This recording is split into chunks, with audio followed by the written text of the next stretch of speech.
leadership for the airports. Again, thank you for stepping up, going out of your comfort zone, doing this and participating. This is something that we have to do every 3 years.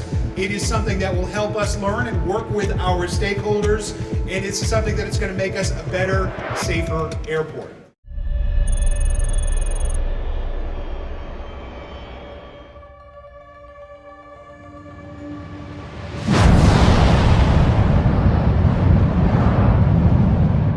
All right, team, listen up. We have an incident that occurred on runway 1028. We had an aircraft that was struck by a fuel truck.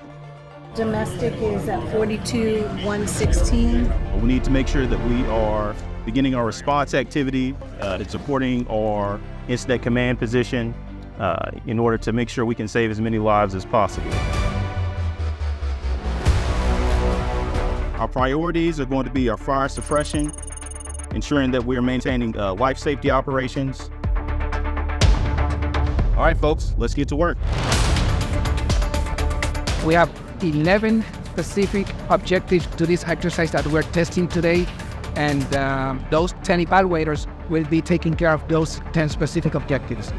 So they will be providing us with feedback at the end of the exercise so we can identify those areas that we need to improve and those areas that we need to sustain because we did really good.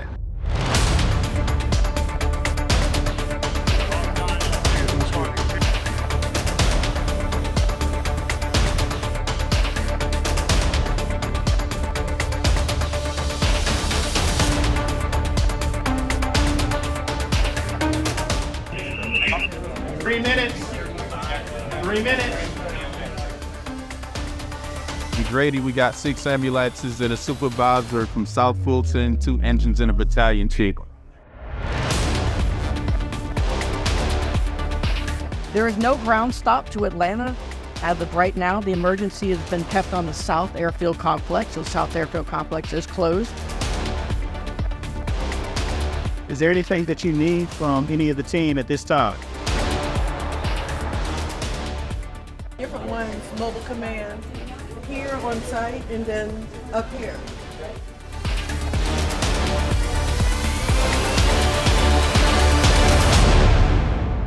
In addition, our mutual aid request has been established with fire. We have Clayton County with 1 engine on hand and 1 support unit. Grady has 6 ambulances on hand as well as 1 support unit.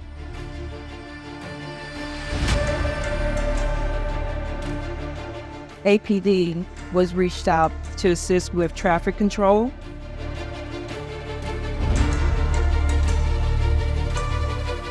Being told the last passenger is now being transported from the scene.